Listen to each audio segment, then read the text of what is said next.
Okay, let's unpack this. Imagine you are launching like a massive $20,000 pop-up restaurant, Right.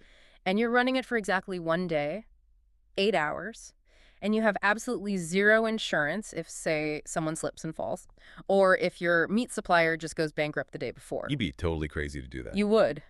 But that is exactly what millions of people do every single year when they plan a wedding. So today we're doing a deep dive into wedding insurance. Yeah, a deeply unromantic topic. Very unromantic. But we want to look at why it's actually a crucial financial safety net for you if you're planning a major life event. It really is the perfect analogy, though. I mean, you're pouring tens of thousands of dollars into this single 24-hour window. Right. And your pop-up business has foot traffic, which Right. brings liability risk. Plus, you've got this really complex supply chain of vendors. Yeah, so many different vendors. Exactly. So if extreme weather shuts down the city, or a vendor just vanishes with your deposit, your investment is entirely exposed. Right. So since we're dealing with a $20,000 plus financial risk, how do we actually categorize it? Well, we can break the coverage into two main buckets. Okay. The first one is liability insurance.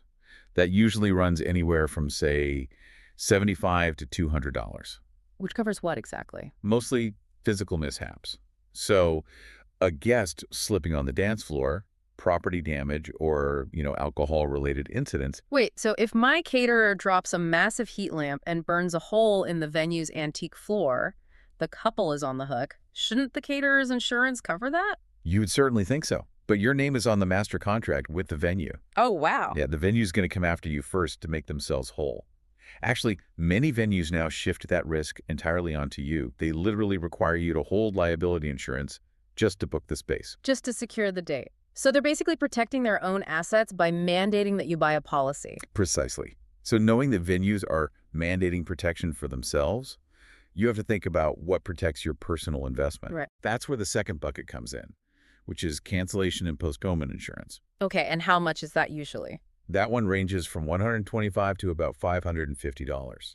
It covers massive logistical disasters, sudden illness, military deployment, or if your venue suddenly shutters its doors permanently. Wow. Okay. And what's fascinating here is how specific the protections actually get. Wait, really? Like how specific? Well, it's not just the big stuff.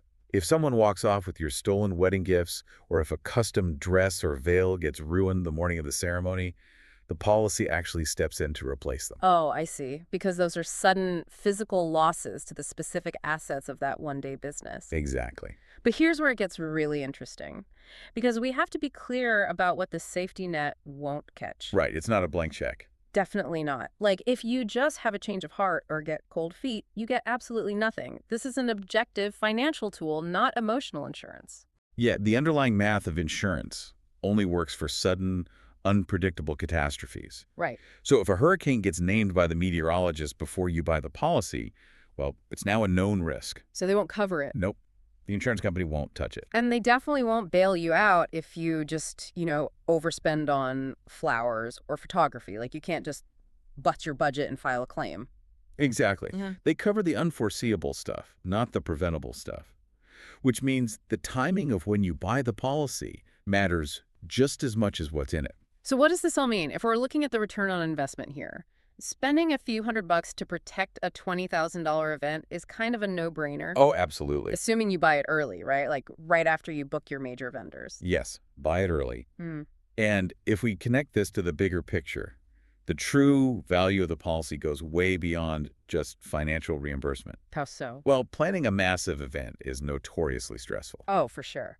Having that safety net in place allows you to mentally step back. It removes that sort of low-level panic so you can be present and actually enjoy the celebration you spent months building. Yeah, it lets you actually attend your own party instead of just managing it all day. Precisely. But it leaves me wondering about the future. I mean, venues are already making liability coverage a mandatory industry standard for weddings to protect their properties. Yeah, it's super common now. So how long until we see required event insurance for other major life celebrations? Like, are you going to need a liability policy to launch the pop-up business of a milestone 50th birthday party? Or a massive family reunion. Exactly. It's definitely something to think about the next time you sign a contract for a big gathering.